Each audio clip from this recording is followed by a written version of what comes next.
After Dark adult discussions with everyday people. Of course, I'm your host, Shah, blacq. And of course, if you like us, if you roll with us, give us 5 stars on Apple Podcasts as well. Like and subscribe on our YouTube page, Shahcast Network, where you can find most of the videos, well, some of the videos of every episode this season.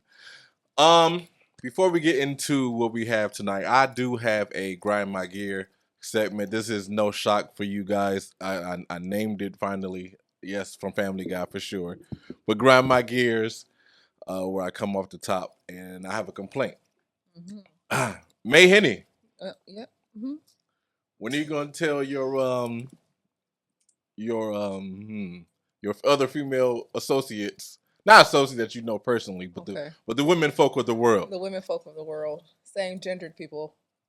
I've seen some guys do this too, and I have you know them too. Okay. When y'all post y'all person on social media, but put the emoji on them, y'all look doofy. Okay. Like, we want you to know we got a nigga, but we don't want you to know who the nigga is. Shots fired. Don't emoji me. Out of all the pictures you took, you thought that was the picture? You might not have graduated to that level. Like, I want people to know I'm dating somebody, but you might not be the only one yet. You might just be special, or you ain't solidified your spot yet. So I'm not about to keep looking goofy. Don't dangle a carrot in my head. Either post me or don't post me. So wait, I got a question. So is that like that's like a step past? We out and you film the one plate, you know, and you film the two plates. Levels. And then you end the picture, but you got the so you go from your arm in it, so now your whole body in it, but it's just like a little heart on your face. Because you see the one shot where they just they be on the elevator or something like that, and you just see the arm with the matching outfit on there. Yeah. Or I posting all the food, but we can see your shirt on the other side. Yeah. You know what I'm saying? I'm not saying I support it. I'm just asking. I'm asking about the protocol. I'm just asking about the protocol. So you could know I got a life. I'm out here. I'm dating. You know, I'm social. But it just might not be serious to the point where I want to show you my book.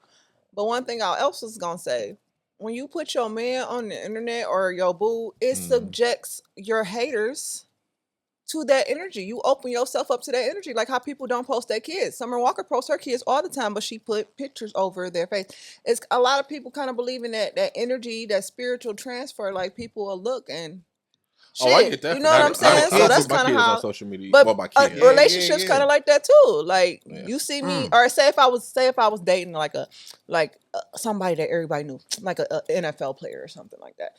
Like you can see the nigga, you can see the ice on his wrist, you can see that he got money, but you don't know who the fuck it is. So then once I post a picture of the nigga, she dating that. So then it's kind of like putting that energy into, you know what I'm saying? Okay, you putting that negative energy on there. Okay, I take your evidence, and I would strike back with, okay, if that's the case, if it's a we not ready thing, then why post it at all? Why not one of the solo pictures you took? Because you took more than one picture. You took like 90 pictures at this event. I just want y'all to know what I'm doing, but not who I'm doing it with. That's all I got. Like, that's the best answer I can say. I want you to see what I'm doing, but not who I'm doing it with. But also, we men, we know if...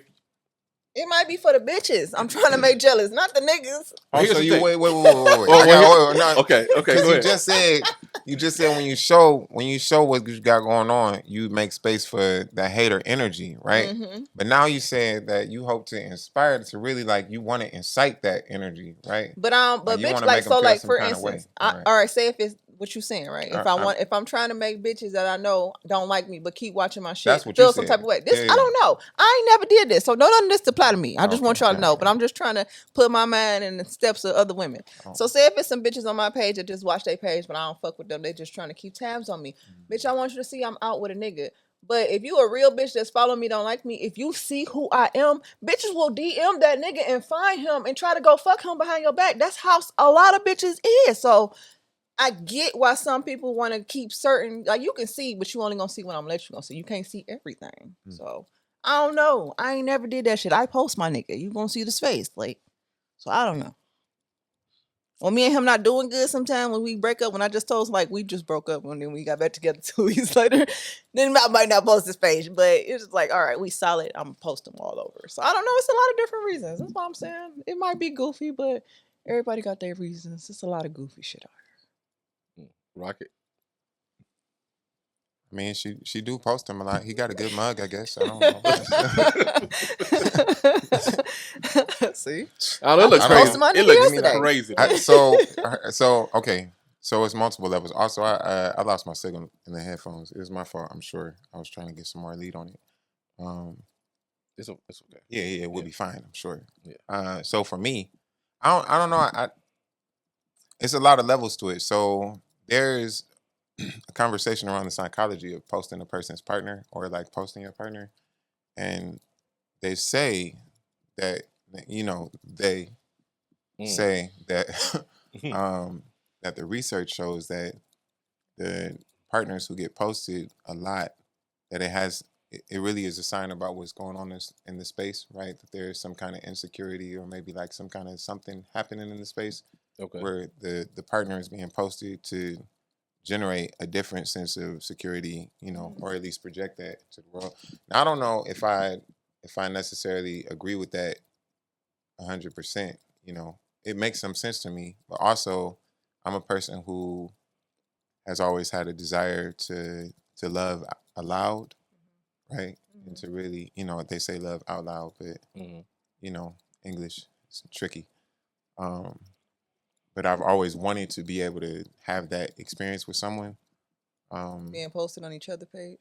Even if it's not like all the time, just like that, But also, I have been thinking about it recently. When you're really in a thing with somebody where you feel locked in and like it's a very mutual thing, that drive to feel and that need or that urge to post, at least for me, is not as heavy because you do, like you said, you have something that you kind of want to protect and keep for yourself, right? And so there's this. I don't know if y'all know this, but I was one of the anchor people for Detroit Poetry Society, and we were part of a documentary called Detroiters in 2016 with this production company called Caldo de Cultivo from Colombia. So a part of the program that we ran with them was we were putting together different like quotes and things like that, and having them translated from Spanish or into Spanish to get in alignment with the culture that's happening in Colombia. So one of the quotes, and I can't remember the Spanish translation of it or the Spanish framing of it, but in English it translates into a papaya shown is a papaya cut.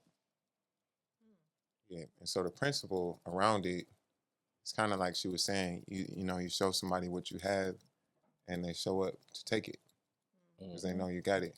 It's like moving around certain spaces with a whole lot of gold or jewelry on. Yeah. You make it known that you have this treasure, right? When you make it known that you have this treasure, you make space for people who might have more nefarious intentions to seek it out. I literally just seen something online that said, dudes, how did you court your girl? One of the comments was she kept posting pictures of her and her dude. And every time she would post a picture of her and her dude, I would DM her and say, you don't look happy in these pictures. Oh.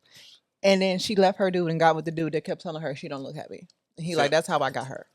Boom. That's a fox. Boom. That's wild. I literally just saw that 30 minutes ago. That's wild. Yeah. So I'm wondering too if it's like more of a woman thing. My dude don't post me. He don't post me at all. He's more of a lurker on the internet. I feel like on the internet there are lurkers and there are posters. I don't look at other people's shit. I'm a poster. You see me, I live in my story. I post what I do, post where I be at. Not all the time, but I post what, I feel like posting.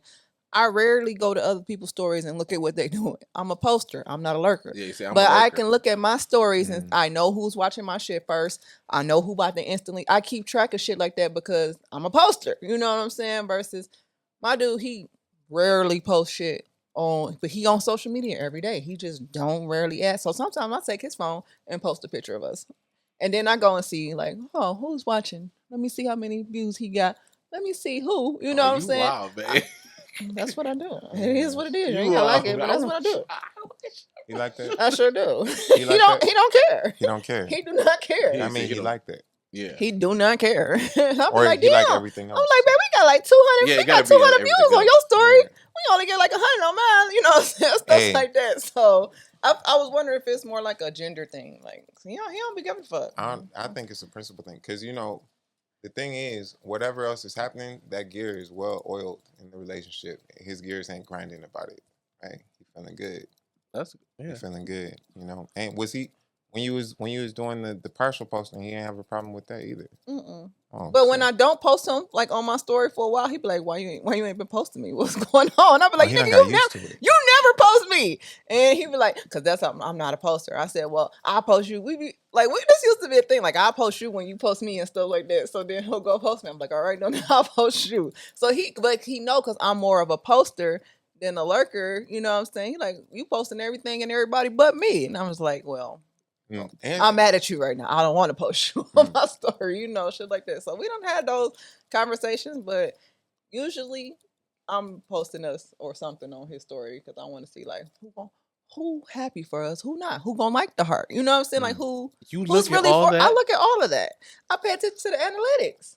You look at your niggas' phone. I know who my biggest fans are. Not like the literal analytics. I'm just mean like you use the term analytics, so it's. I mean not the actual. She looking at the analytics. I'm looking at who are our fans. Like if you post me, who likes the picture versus who just looking at it. You know what I'm saying? Who are our fans, right? Like fans happy for us. You know what I'm saying? Oh, they're fans of the relationship. Fans of our relationship. You know what I'm saying? So how do you determine based on like who likes it in the story? Over time. So say if I post a picture on his page of us once every 3 months. You know what I'm saying? Like on the feed? On the feed. On the feed. Not on his not in page. the stories. Not on my bad. Reverse. In the stories. Not the on stories, the feed. not on the feed. In the stories, not on the feed. The stuff that disappear after 24 hours. So people they don't know what they about to see before they see it on there. But you can react to it when you see it. So I pay attention to people who kind of always react and who like it. I pay attention to my shit like that. You know what I'm saying? So I'll be like, oh, okay.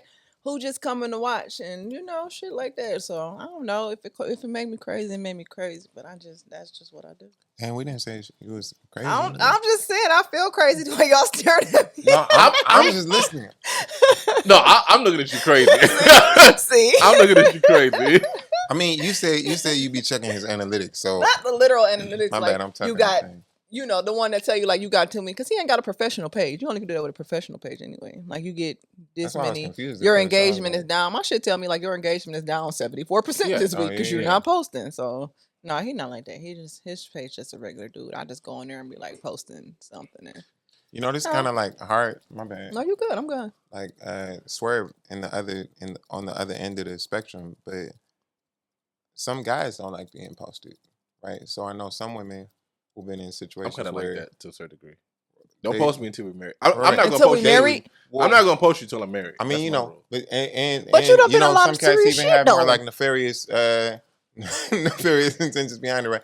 They don't want to be posted, so the lady will post them and put the emoji on top of it, just because You're respecting your partner. Like, okay, I feel like that's a good compromise. Yeah. Like, you don't want to be posted, but I want to post you. Can I post you with the heart? Like, how you gonna say no to that shit? It's kind of poking at it too, because it's like now only the people who know they're gonna be. I know them rings. I know that fit. I know them locks. I know them chains. What them blind tips on? Yeah.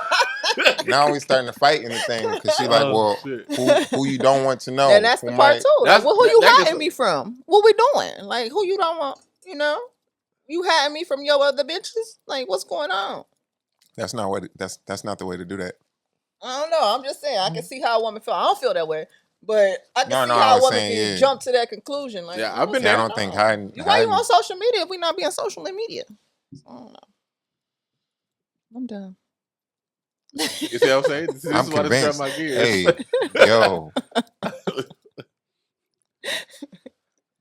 So the gears are ground.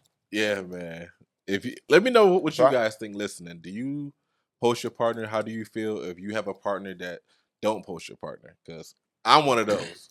Don't post me until you put a ring on it. Secret I mean, you can't. You know what? You can post me, but don't expect just because you posted me, I'm going to change my rule. Right. Especially if I told you, you know. Right. So. Gotcha. Why can't we tell somebody?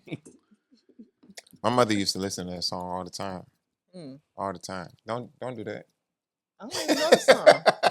You don't know that record? I didn't say it. Sing it again. That's Lufa. See, I got that. I can't hear myself in the headphones, so I don't want to. Actually, I was going to grab you that one. Okay. Your secret love. Why can't we tell somebody? 'Cause secret loves never last that long. Okay. You know that song? Yeah. You got to sing a little more for me to get it. Yeah. Hey.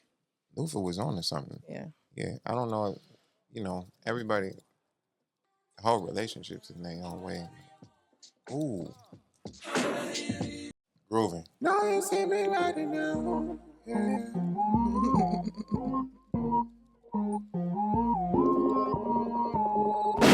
What is this? Been too long. Wow. Been too long. Yeah. Been too long since she. Whoa. Yeah. This is the first song that's been played on radio. Yeah. Way too long. Yeah. Been too long since she came on the beat like. Been too long since she came with the street lights. Been too long since she came like the beach lights. Water on that road and then loaded up on my goatee. Fuck we talking about. Been too long since she had digits in them dimples. Been too long since she could really keep it simple. Been too long, yeah, way too long since. Been too long. Whoa, I see you got the nerve. See you got the nerve. Show me what it's worth. Show me what it's worth. We can get to work. We can get to work. And if you need to learn, yeah, we can learn. I see you got your nerve. You ain't even trying to work. I know you can. Wow.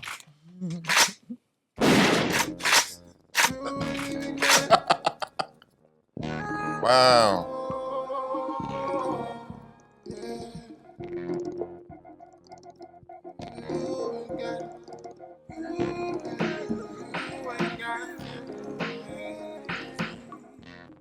Hold on. Just wait.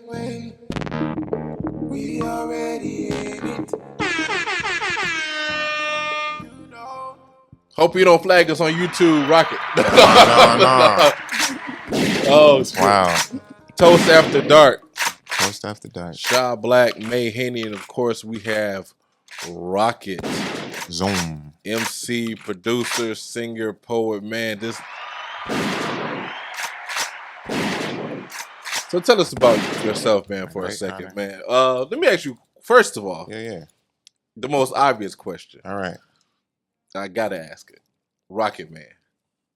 How we landed on this? How did we land on that? That was real clever wordplay. I see what y'all do up here. I see what happened there. I see what you did there. So it's been an evolutionary process, obviously.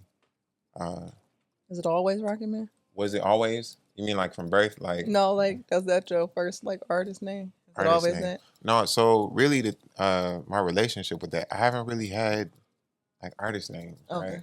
I just have more been in my evolution as a person and as a being and dealing with identity for a long time, you know. So I think the first time I really had a transition around names, I was 15 and there was a lot happening, but that was, you know, how I initially came into a space where I was making that transition from like, oh, I don't know if stage name is really my thing.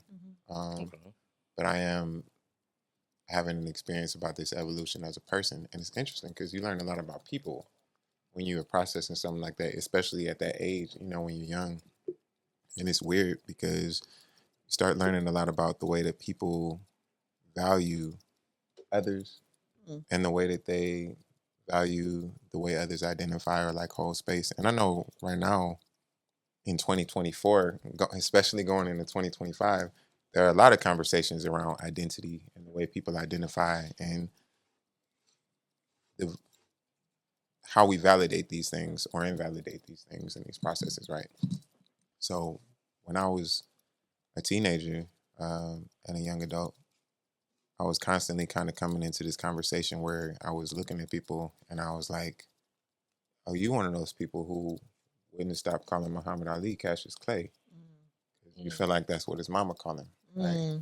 So for me, my experience really changed when I got into a space where even, you know, from my mother or from my parents, I was being seen in a way where they were like, you know, I respect where you are and accept where you are in your process. I'll refer to you the way you identify, right? So then it's like, well, what your mama call you? You know, like when my mama call you, ain't got no business. You know what I'm saying? That ain't none of your business. But my mother calls me Rocketman. So now let's have a conversation, right? Right? So it's a, you know, I mean, my mother calls me a multitude of things, but she call me whatever she want. You know what I'm saying? Like she risked her life to make sure that I could be on Toast After Dark. You know what I'm saying? Yeah. One day. So that's the thing. So getting to Rocketman is about 14 years ago now. Oh, no. I guess it was longer than that. Maybe like 16 years ago. I'm about to say, it got to be longer than that. It's a good 14, I remember. Yeah. It was 2010. Crazy. That is crazy. That's crazy. You remember me 14 years ago? Yeah. That is crazy. Because Eskimo can Okay. Okay. All right. Yeah. So it is what it is. It is what it is. So the evolution, it evolved. So there was a Johnny Rocket space. So it really evolved from that makes sense. Johnny Rocket makes sense. It evolved from John, or now Jean Rocket, right? So that was a representation of man, right? Well, Jean is a representation of man, right? The spectrum of man, right? The ordinary and the extraordinary. So on one hand, if you look at the shadow, you know, when you think about sex work, they have a John in sex work. Or on the other end of that spectrum, they have like John the Harbinger, John the Baptist. Or back on the other side, if they have a body that needs to be toe tagged and it has no ID, it's a John Doe, right? And on the other hand, again, right, you're dealing with John the Baptist, right? So, or John Doe the positive, right? The Good Samaritan, right? So that's the John element was man, and then Rocket was a representation of advance in society, in philosophy, in technology, progress, innovation, those things which man does not typically attain alone. So Jean Rocket or Rocketman or Jean Rocket or Rocketman was a representation of the common man attaining what man does not commonly attain alone. And I continue learning more. You know, the journey continued, and I learned that in the Kemetic language, the word Ra means light or fire, and the word Ket means body, the word Aket means house. So I'm continuing to learn more as I go, as I think we all do, you know, not just with our names, but with our personalities and our identities. You know, I think as we go further, we begin to learn more about our connection to those things and the intrinsic connections that maybe we may not recognize or even know are there, you know, on the surface, but they're present. You know, when you start digging, like, oh, how many women you know named Chanel who are a portal or a channel or a pathway? You know what I'm saying? Or dentists who are dentists. Thing. Actually, it's crazy, the numbers. If you look up the number of dentists named Dennis, it's interesting. I never even thought to look that up. Yeah, it's a real serious thing, man. Yep. So that's it. I'm still learning more. When I learn more, I'll come back to Toast After Dark. And that's dope, though. Talk more about it. Yeah. Okay. You have many hats, performer. Yeah. What is your? I do enjoy them. What's your favorite genre that you do? Genre of like whether it's writing, or producing, okay, instruments, coding. So if I had to pick one, I would work to not pick one. Okay. So Yeah, just same here. where okay. So, but realistically speaking, if I had to pick one, I would say. So here's how I identify, since we're talking about identity. And I think y'all know this already, but just for the listening base. So if there was a technical term for my profession, I would be called a record producer in the bloodline of the ancient storyteller, or a groove monitor for short, right? So, yeah. Thank you. So it's like a master of ceremonies, like on a cosmic, like ancestral scale, right? Like we're dealing with a lot of what has come before and what, the ancient past and the ancient future, right? So I would say that producing, I guess really storytelling, right? But I would say producing because of the role of the producer. Now I know y'all are more aware, but a lot of people kind of conflate producers and engineers and writers and all of these things, right? But the actual role of the producer is not specific to any one thing. The job outside of making sure that the vision comes to fruition, right? Yeah. So the producer might not write a lyric, might not play a note, might not sing a word, right? But it's the person who is responsible for bringing all of the necessary pieces together. They may not record or know how to engineer it, but if they can take the idea from scratch or from wherever it's at when it comes into the room and make it into the thing, they're the producer, right? So, I identify with that because I have that skill set where we could be in a room where it's silent or it's like this, or maybe somebody has a piece of something and we can walk out with a complete record. But also, really digressing into it, the storytelling element, right? Being able to see the pieces of the puzzle and how they fit together, or if there's a puzzle happening at all. Now we're talking about math, right? Just understanding and really being able to take the subjective element out of it, and not from a creation standpoint, but from a contribution standpoint, right? It doesn't have to be my idea; it's the best idea, right? So, kind of subtracting. People would say the ego, but I'm not saying the ego. I'm just talking about the essence of, the devotion to making sure that the thing gets done. So the producer is the person who, let's say, they don't play, they don't write, they don't engineer. The producer is the person who is responsible for bringing in the engineer, who is the technical element, right? Whose specific job is recording, making sure the recording is crispy and the effects are sounding like we want them to sound, right?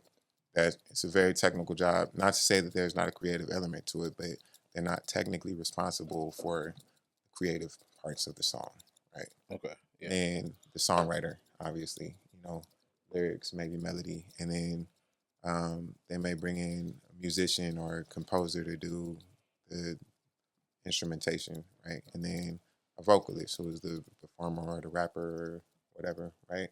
And then there's one. Oh, it's the producer, right? So all of these pieces, but the producer is the person who's responsible for bringing all of the pieces together, whether it's them performing them or not, and making the thing happen. So from that standpoint, that's why I would say producing. Well, can't cut that out, can we? That's why I would say production or producing is one of my favorite parts. But I've always had a knack for writing, right? Like always been a stickler for lyrics. I hope you can hear it when you listen to my records. I like to write songs in a way where people gotta come back, where the first time they are kind of caught up in the groove, but where when they come back, it's like, damn, I just said, the dial down, but we downloading. And the paper only thing round folding because the ones who stuck got a dowry on them and we hooking up like a gown on them. That's a down payment on a pay-per-view. If you're going to pay for one, you better plan for two because like now and later, Sweet Deja Vu going to circle back like Duck, Duck, Goose. Now we at Gander Bars. Yes. Now we at Gander Bars. Yeah. Right? Like, I like people to be able to come back and keep finding more, because that's the way I like to listen to music. When I listen to Jesus Walks, I still can go listen to Jesus Walks, which came out in what? 03, 04, and I can still like glean with the feel, right? But I can still glean things like, oh, damn. Like it was years before I was, what was he talking about? He said we ain't going nowhere but got suits and cases. Oh, what song was that? Damn. You eat pieces of shit. What's the basis? We ain't going nowhere. We got suits and cases. Mama, I know I act a fool, but I'll be going to November. I got packs to move. Never mind. You see what I'm saying? Yeah, though? Like, yeah. You can go back and keep kind of getting things from it. That's one of my favorite songs in general. Because it always gives me some kind of special feeling. And I noticed even listening with your tracks, it seems like it's a feeling. Oh, thank you. That you go for. Yeah. That's off the rip. It was like, okay, I see the line. I can see where, you know what I mean? You can see the matrix and see the wave of where you were trying to go. Yeah. And everything was. Yeah, I'm very much so yeah, there was a time when people were very sure that people used to say to me, like, you're a good writer. You know, that's the thing. That's a happening thing. You are an okay producer. You know, you'll probably get better at that if you continue. But if you think you're going to get to a space where you're the person who people are, like, showing up to see, like, perform and sing, you should, you know, never mind what they were saying. But they were very discouraging. They were very much like, that ain't for you, right? And so to come into that space where people... hating ass. I mean, you know, and some of them meant very well, right? But to come into a space where, you know, that's not the case now, but there's still like this element of like, dude is a stickler for lyrics, right? A stickler for the storytelling, and you can listen to the song and really, you know, I'm grateful. Who's your favorite artist performing today? My favorite? Yeah, or your top? I ain't gonna top 5 is hard, but give me your top couple of few that's like, okay, they doing something that I can groove, you know, rock with. They have to be alive? Yes. And we talking about just like... It could be local or it could be... Just straight skill. Just... Well, see, because here's the thing. Because you like a tough... The reason why I asked that, you like a tough audience, like a tough critic. I'm critical. I am critical. And if you start talking about like local, you know, like people we know from around here, you know, there's some people in town who really got chops. It's people in town who people don't even know the chops they got. You know what I'm saying? Like, I assume y'all are aware of Charity. She been a beast for a long time. Talking about like, she was a teenager. She was one of the first artists I seen. Yeah, like she was a teenager, and you know, all of the local labels around town was working to see what had to happen to make it happen. So it's good to see her doing her thing. Dre Sconey is, you know, people still don't know how gifted he is just as a performer. As a performer, he does his thing, but like even as a producer, you know, but he got chops. He can sit down at the keys and go for some too. On the local scale, it's a lot of people. Obviously, Super High McFly, you know, my brother and partner is a beast. Jay Brown is out of town right now, but he do some crazy work. I got a record coming with him. Brandy Smalls got shit cooking up that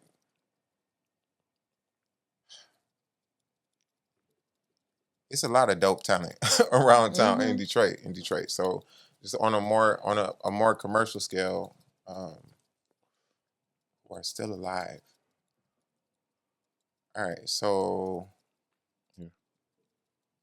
I mean, it kind of goes without saying. I think like Chris Brown and Beyonce, their skill level, okay, you know, from a performance standpoint, to say the least, right?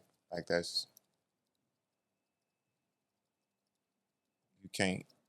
I don't know if you can buy that. You can't buy with money that amount of stamina. You know what I'm saying? Like to be able to get on stage and dance and sing well for over an hour, right? Yeah.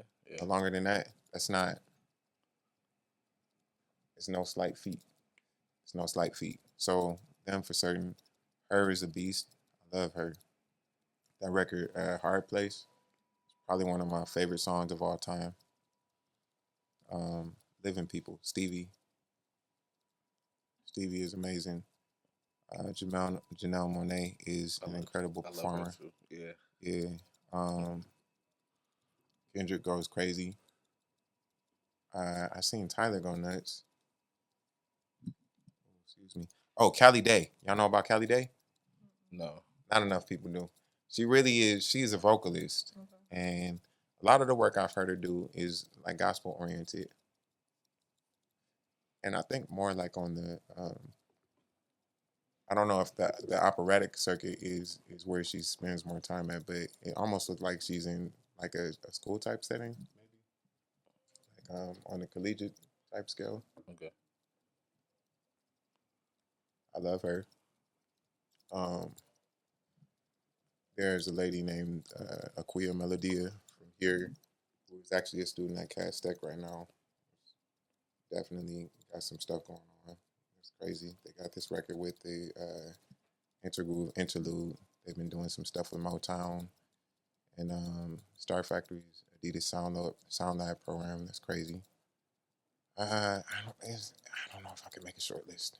I don't want to bore people. That's good. Yeah, I'm a big fan of a lot of people. Yeah, I got long okay, list, that was a good list. That was a good list. Where it's somebody I feel like I'm forgetting. I'm gonna just keep. Can I keep coming back to that? Yeah, I'm gonna keep coming back to that because it's gonna keep popping in my head. I'm be like, oh yeah. So on this show, we always get into relationships and sex talk and things of that nature. So I'll be remiss to ask you, what are your beliefs in terms of your relationships? Are you monogamous? Are you polyamorous? Do you believe in open relationships? That's what I'm asking you for now. So where do you fall into that category? I suspected this question might come up. So in reality, the space where I'm at right now is I really am an observer of being in the healthiest space with who you're dealing with, right? Oh, he's good. I'm being honest. I'm sharing hard. This guy's good. Damn, that boy good. I'm sharing hard learned lessons right now.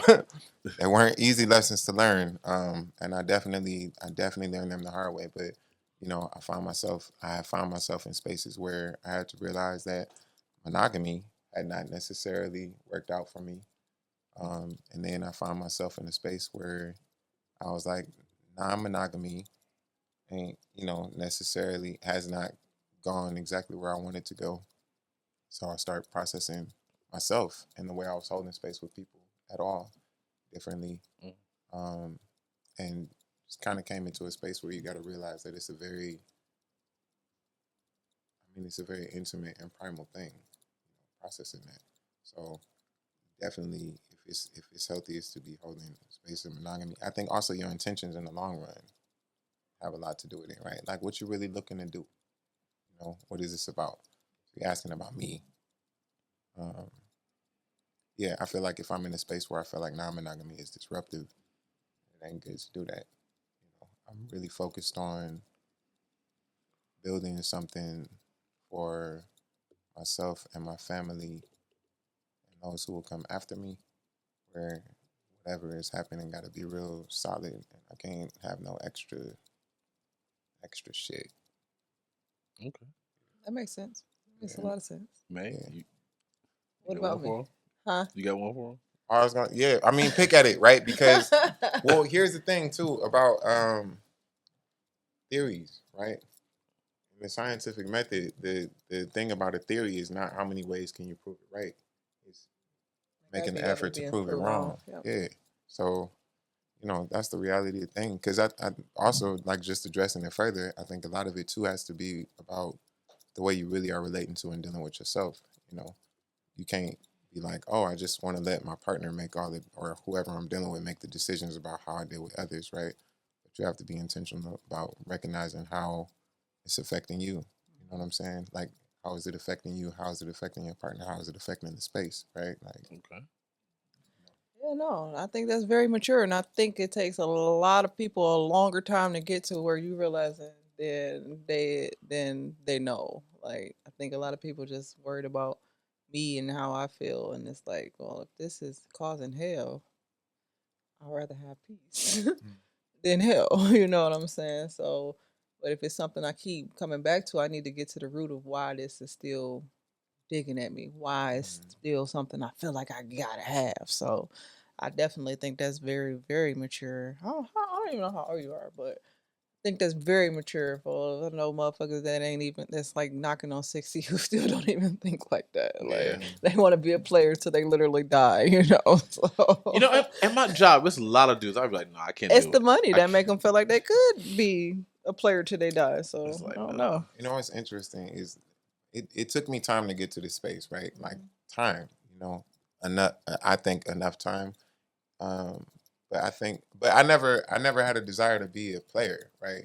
I never was like, oh, I was never on a conquest, right? I had an intention and I had something I wanted to do, but that didn't stop me from feeling a pull to explore and want to, like, you know, find connection and like find intimacy with people, right? Or want to honor like where I felt a connection or a pull, right?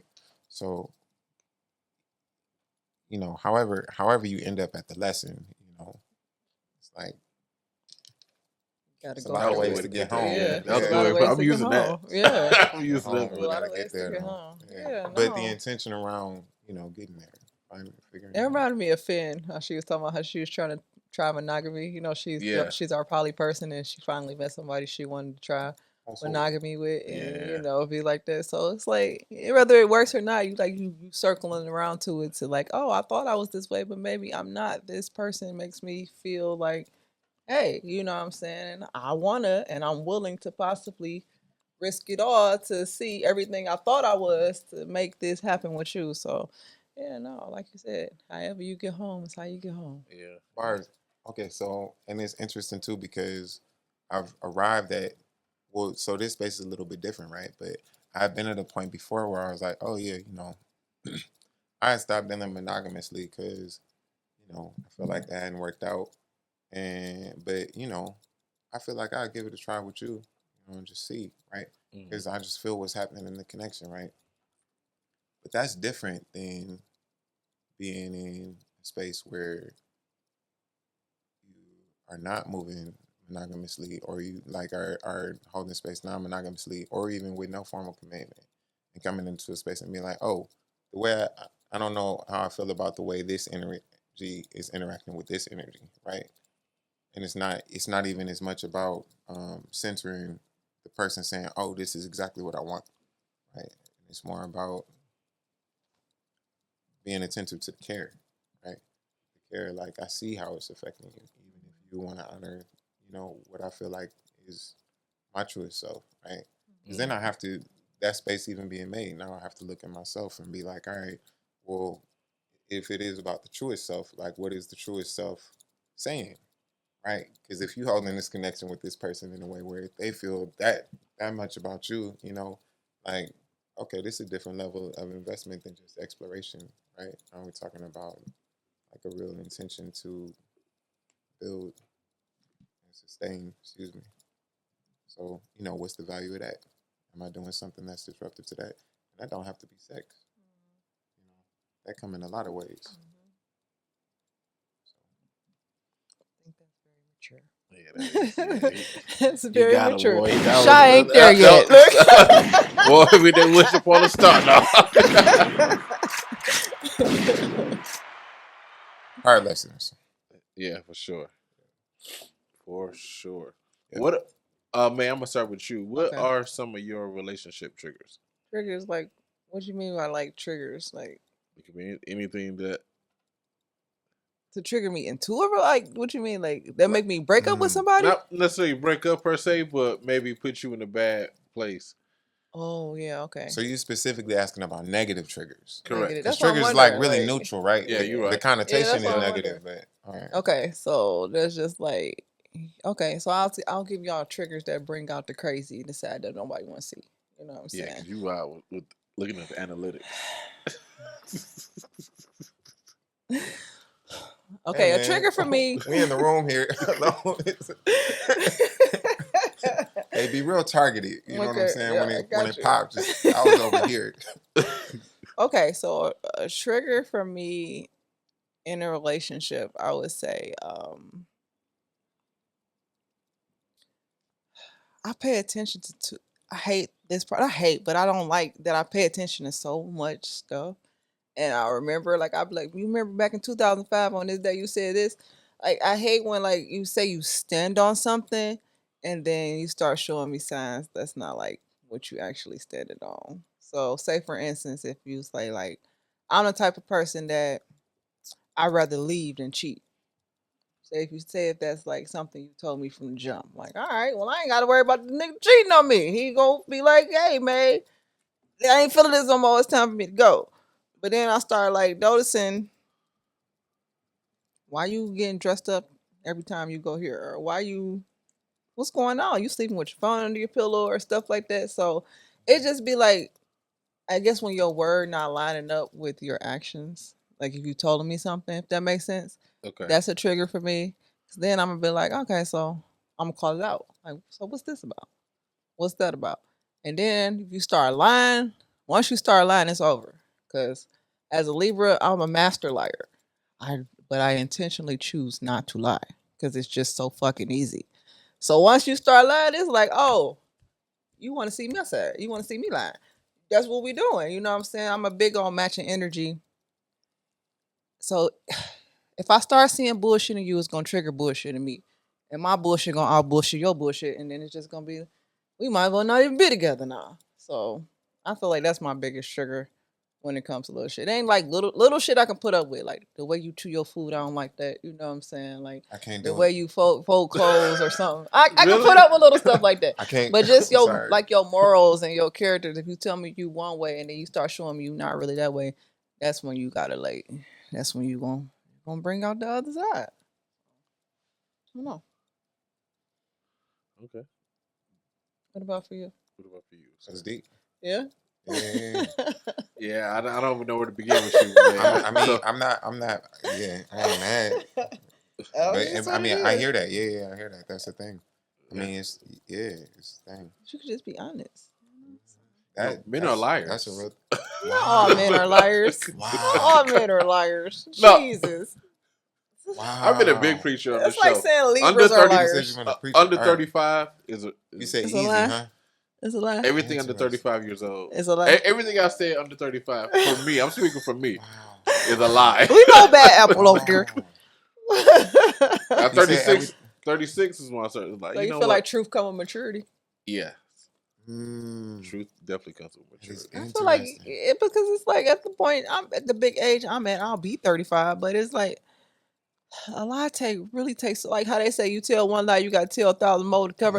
That shit take too much effort. And the way my ADHD set up, I don't got time for that shit. You know what I'm saying? Shit, who I said or whatever. But you know, like in my toxicity, I'll break up with you for a couple of weeks. Don't worry about what I'm doing for that couple of weeks. When we get back together, you know, we back together and we locked in. But that, you know what I'm saying? Let me ask you something. When you stop posting your dude, do you get an increase of your inbox? No? Not really, no. I mean, because like most when you start posting them to do a jump. Oh, it don't change. I don't know why y'all think I just got a bunch of niggas in my inbox. I don't. From Mae Henny. Oh, I don't. I don't understand what I think. I don't know. The internet not a lot of place where people try to hit on me, so I don't have that inbox problem.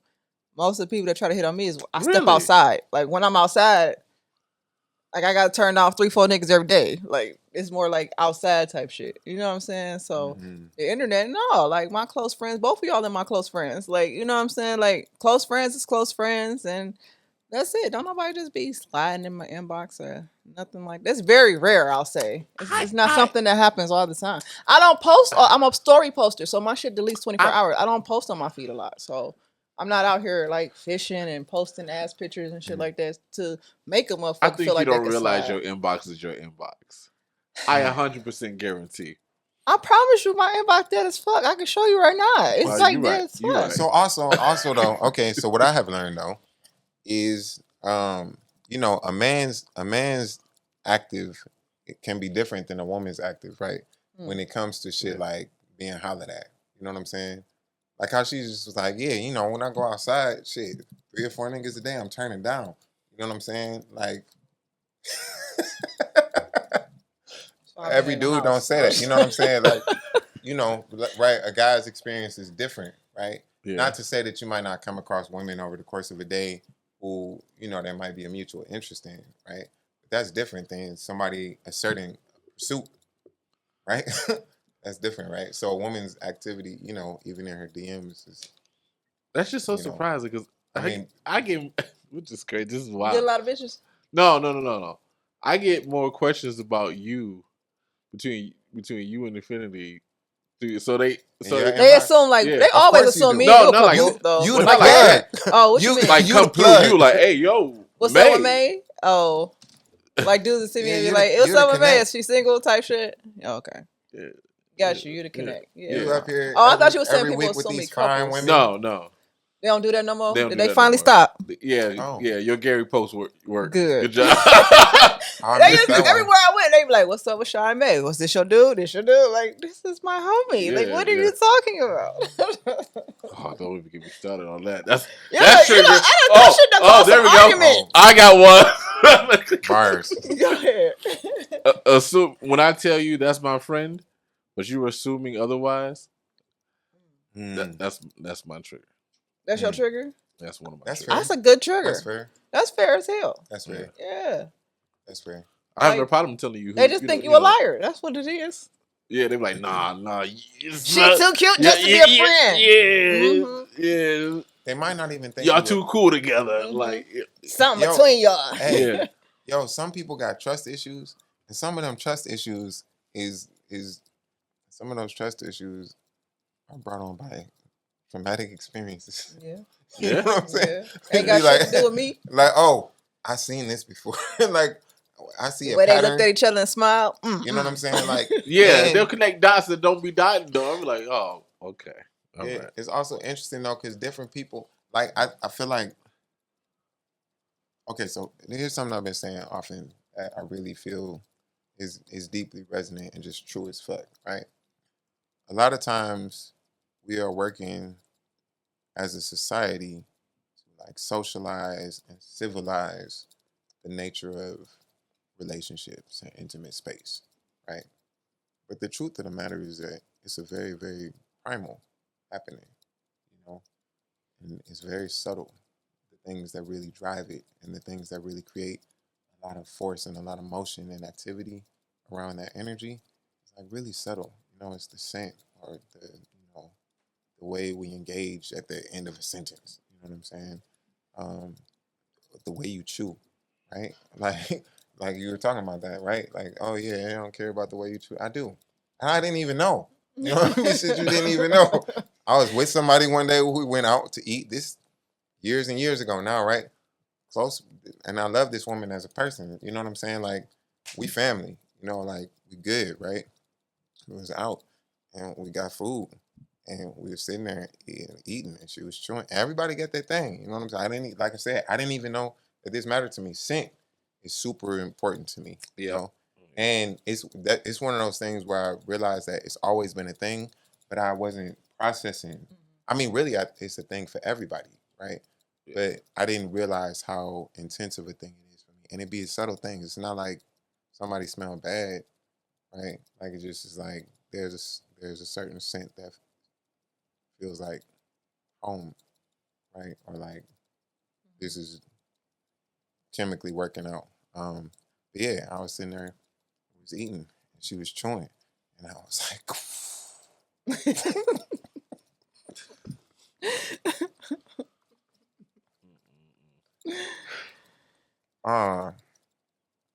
yeah.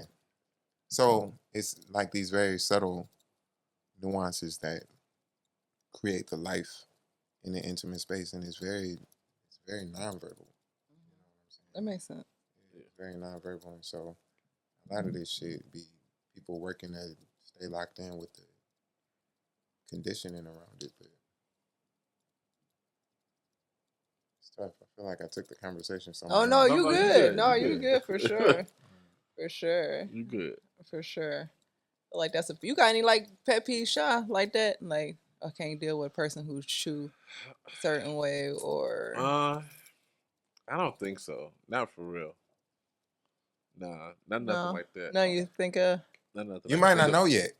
Maybe mine is smell though too. Know. Mine is smell though too. Oh yeah, you have to smell for sure. Like it's not even a smell good thing. It's like just your natural scent. Yeah, like because for real, okay. And also, I'm not a person who I ain't never really like had just a dive or like into doing like a casual sex thing, right? And just like it's people out here who just have a season where they run through people or they're running or it's happening for years, right? People, everybody deal with their sexuality different, but I've never had like a space where that was my intention and I was intentionally moving like that. So, but if we talking about something where I'm be around you, I'm gonna be around you. We're gonna be around each other for an extended. You know what I'm saying? Like you gonna be in my bed, or I'm gonna be in your bed, or like your scent gonna be on me. I have to be okay with how you smell musty, right? When you ain't had a shower, you've been working all day. You know what I'm saying? Like you stink. Maybe you stink where I'm like, baby, you need. You know what I'm saying? You want me to run you a bath or something, right? However bad it is, though, it gotta smell like I can't be repulsed. Can't be repulsive, like, you know what I'm saying? Yeah, I mean, like I've been learning. That makes sense. Yeah, I've been learning some things about myself, right? Like I've been on a journey.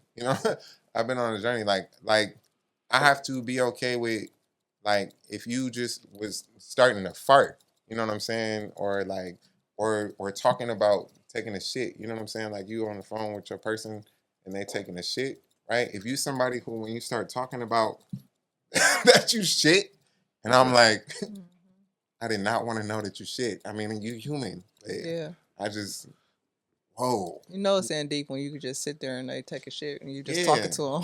Yeah.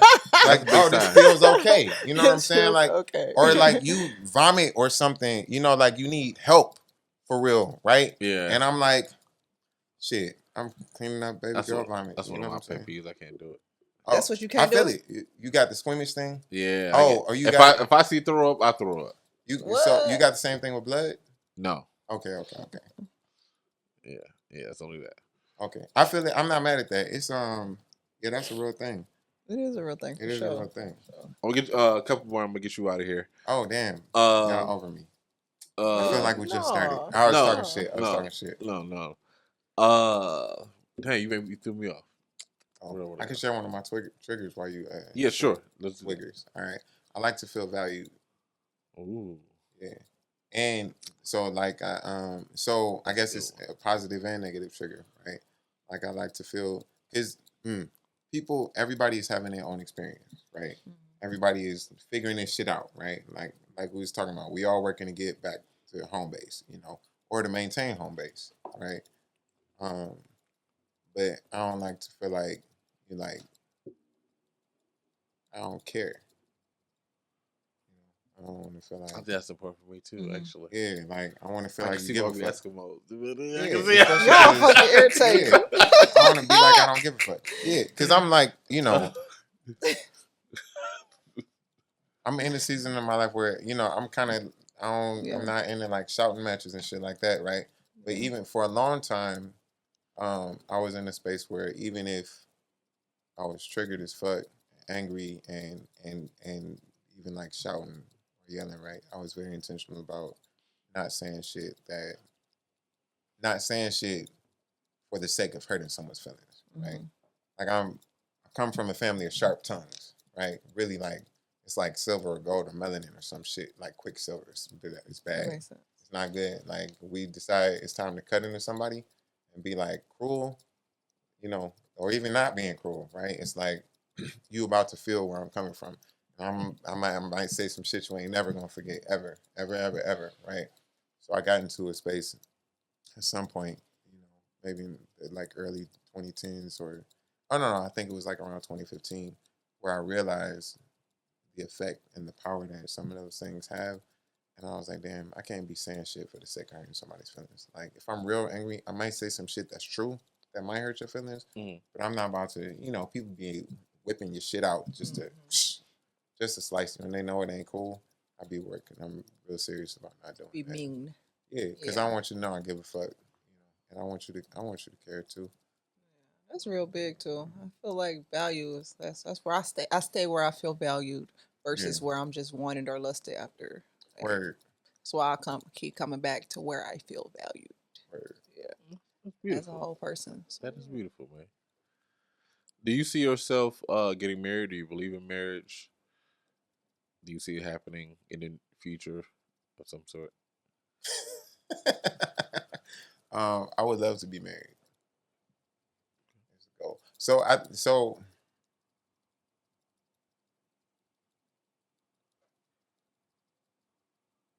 was about to be like, I'm married to my work, but no, in real life, I've always wanted to be married, and I've always wanted to be holding a space with somebody where there's that care and connection and commitment to figuring the thing out. Okay. But now as I grow, I'm in a space where it's more than just about, it's more about the identification of like, what is the thing? Like recognize when we talk about figuring the thing out, what is the thing? So I think for a long time I was caught up in the relationship part of it, right? And just wanting to figure out, oh yeah, how can we be, 80 or 90 years old and in love as fuck and doing stupid dance videos or, still getting real nasty together and like having a good time with the grandkids and Christmas dinners and all that shit, or whatever we celebrate when the world as we know it is over. But now it is more in a space where I'm processing things like, oh yeah, how do we build something where our grandkids can be okay, or have something to stand on and lean on, and not just in a material or from a financial standpoint, but like a philosophy, in terms of the way we deal with our physiology, the way we deal with the way we hold space intimately, collectively. How do we care about each other, and how do we care about the environment that we're dealing with, and what the fuck has been going on here, and how do we relate to how we know other people perceive it, right? Because a lot of times you might peep some shit, but you're in a certain environment. A lot of people who become more aware, they just separate from the environment, or they stay in it and just be quiet. They don't talk about it. They do the ultimate code switching, right? Yeah. But like that sounds miserable. And yeah. But like, how do we find the balance where, regardless of how you make the decision, you have the perceptive ability to recognize that there is a serious difference, and if there were a bridge, here's what it would look like. Like, who could I build something like that with? That's what I'd be thinking about. Okay. Yeah. I got go ahead, man. Nothing. I was waiting on you. Oh, okay. I got a question for both of y'all, man. I want you to start it off. Is it okay for you, in your particular case, to, if you were in this situation, obviously, is it okay for you to talk to or date one of your homegirls' cousins? Rocket with your man's cousin. You already know how to respond to that. No, I think your homegirl cousins. Yeah, so one of your homegirls in your girl group. Not without her blessing. I'll say that. I'm not just going. Or I had to meet him out and I didn't know they were cousins. You know what I'm saying? But if I know, like, I came over to her family function and her cousin was eyeing me and I'm eyeing him, you know what I'm saying? Like, I'm gonna put it past her before, because this is my bitch. You supposed to be my bitch. Bitch, what's up with your cousin? What's up? What he got going on? Like, he looking at me, I'm looking at him. What's going on? I'm not just about to do no behind her back. Like, I go outside, he come out there and give me his number.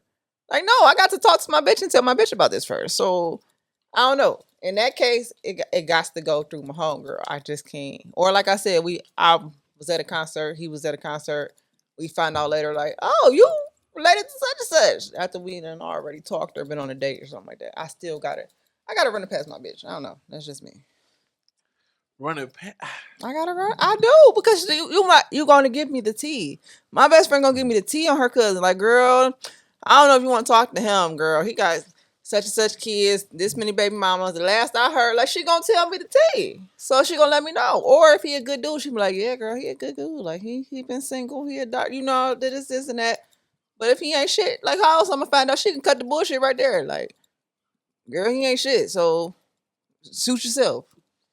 That's what friends are for. You see, me, I say I will let them know if things are going to get for real. if we're just kicking it, or we were deciding, we're doing that questionnaire on the phone or texting back and forth. It ain't necessary to alert just yet. Once we start in the realm of kicking it, that's what we let them know. Like, hey, I just want to let you know. That's my take on it. Gotcha. Yeah. See, I'm coming. I want to know the tea up front. What can you tell me about this person? I see guys are more protective of their family members, so it ain't. Okay. Yeah. See, girls would be all, they'll throw each other up under the bus. Girl, let me tell you about that nigga. He was in jail last year. It's a domestic violence case. So when you say that, whoa. So hard swerve. I don't know if it's hard to swerve is that, but like, so to your point about guys are more protective of their family members, I realize I'm asking the question now, but do you feel like guys are more protective of specifically their women family members, or you feel like overall, like if your homegirl was trying to get at one of your cousins, one of your male cousins, would you be as protective of him? Would you be like, ooh, like, hey, bro, my homegirl, but that's a good question. Ooh, that is good. Yeah, I'm just curious. Men look out for men. Just say that. I would look out. No, he's saying if the cousin. Oh, okay, got you. No, my bad. Yeah, you're right. Yeah. So I guess we asking, do we? Right, like, but I was just wondering. I would look out for my male cousin. If you knew the female wasn't no good, for sure. But would you look out? Would you look out for your homegirl if you knew how your cousin was? Ooh. I got some fine ass male cousins, and they get hoes like bitches. So if it was one of my homegirls trying to get at my male cousin, I'm not warning him shit. But if it's like a homegirl, I don't know. I'm not gonna tell because it's so weird. I get what you're saying now, because it's like, I know he just probably trying to fuck. Like, she probably looking for, like, I guess it depends on if I know she trying to be in a relationship with this nigga. Like, she that type of hopeless romantic. Like, soon as she look at you, she ready to fall in love. I'm gonna spare her feelings. Like, girl, if you just trying to have fun, then yeah. But if you looking for something, that ain't my cousin. You know what I'm saying? So I don't know. I just feel like a warning should be gave on either way it go. Yeah. As the person who know both of them. You know what I'm saying? I feel like in your job in the middle, it's just be like, you know what I'm saying? Or I tell my cousin, I know, like, don't play my friend feelings. Like, be honest with her, up front. You know what I'm saying? Like, I don't got time to be hearing about you. You know what I'm saying? So what I have found, though, even in situations like that, and also, even in situations like that, I see where I've been in spaces where I told people on both ends, like, yo, I really care about this person. Don't do no fuck shit. If you can help yourself, I really appreciate it. And then they still do some shit. Yeah, and it don't. It's not always even a thing about, like, I know a lot of times we talk about it in the realm of like promiscuity or like, like sexual exploration. Sometimes it ain't even that. It's the other shit. It's the care and the value and the like, how do we feel like there's a mutual investment happening in the space, or at least a mutual investment in the care happening in the space. That shit is a real thing. It goes a long way. You know what I've been learning? Not to get long-winded about it, but so I feel like this is relevant in any form of team building, right? So I really learned it as a business principle, but I see it in relationships too, right? So for any relationship to go well, there has to be trust and honest communication, right? Obviously, one is easier to fix than the other if it go awry, but it's three things. It's skill and chemistry. So chemistry is more important than skill, right? So if you got two people who got the skills to do it, but they got terrible chemistry, it's gonna be a shit show, right? Yeah. If you got two people who they have zero skill around the thing, but they have great chemistry, they can figure it out, right? Morale is king over all.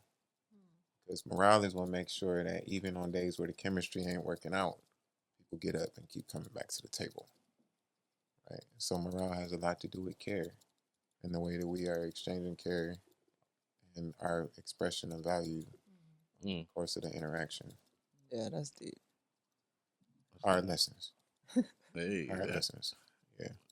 Oh, but speaking of people who real hot around the city, Emily Rogers, one of the founding members of my Detroit Players, she put me on that. She also is one of the bass people in the Free Radicals, my band. Okay. So yeah, Emily Rogers. She didn't frame it specifically like that, but she was a person who was like, "Yo, morale, do this for morale," And she was watching me process managing a bunch of people. We were getting ready for this like tour weekend type thing. Yep.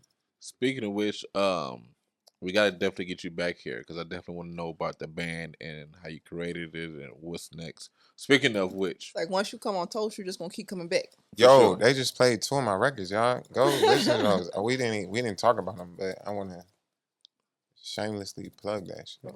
Yes, shamelessly tell plug us it. Where they can find you. Where? Okay. Tell us also what's next for you. Okay. So those songs, the first one was Early Bird, and then the second one was UAEN. Those are from the EP that I'm wrapping up right now called Zoom. And that's everywhere on all streaming platforms. My merch is available at rocketmanxix.bandcamp.com. And then obviously you can find me streaming anywhere under rocketmanxix. That's also the Instagram and yada blah blah splee. We don't know. We know an air date already. No, not exactly. Okay, so I'll just throw things out that I'm working with in the moment. So one thing I'm working on is I'm helping to do some. Okay, so one project that I'm working on is helping out with Dabble's the African Bee Museum. Okay. He is doing the repair and reinstallation of some things and expanding on the world-renowned installation Iron Teaching Rocks Out of Rust. Also doing a lot of reframing since the demolition happened in July. So they're doing a lot of fundraising around getting the new space going and sustaining what's there, continuing to build. So, that's that African Town spaces, that quarter mile between Grand River at Grand Boulevard and Grand River at Taft. So if you are from the city and you are ever on 96 at Grand Boulevard and you see the space with all the buildings, I know y'all know this already, but with all the buildings that have the mirrors kind of gleaming across it with the paint and the dots and the spirals, that's Dabble's African Bee Museum. So stop up in there, learn some things about yourself. That's the thing that's happening there. The EP, obviously, I'm doing collaborations right now. So production work, writing, a lot of vocal arrangement stuff. I got some stuff coming. There's a feature with a guy named Rio the Great from Jules of Detroit. Okay. Shout out to Jules of Detroit and the IROC local and Teflon family. They over there. Y'all been over there? Yeah, to IROC? No, not yet. So, okay, for sure. You know where it's at though. I know what I'm talking about. It's over where, you remember where Pharaoh's was? Right before 90s moved off of Woodward? Yes. In that same space. Okay. So Jules of Detroit got a fire collective. I know you know some of them. Hakeem the People's Poet. Yes. Karan the Don, Soulful Poetry. The old 90s place. Yeah. When she was at Pharaoh's. Yeah. So they got a lot happening there. They did Map Fest this year. That was crazy at Avalon Village. Okay. Shout out to Goddess Shoe.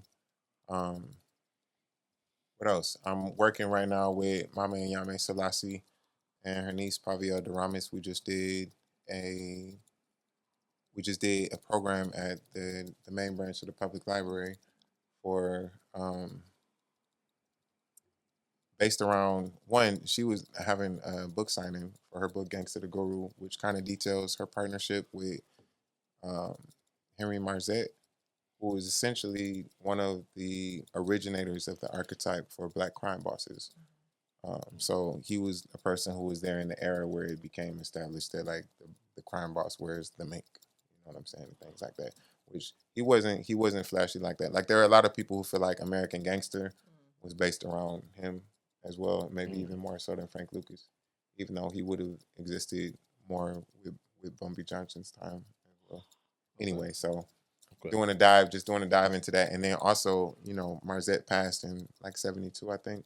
But my man Yame has been present this entire time. So she has seen the influence and the impact of how it was going down, back then and what has come from it. So, she's been like pulling YBI off the street, or seeing like the evolution of the Chambers Brothers or, BMF, right?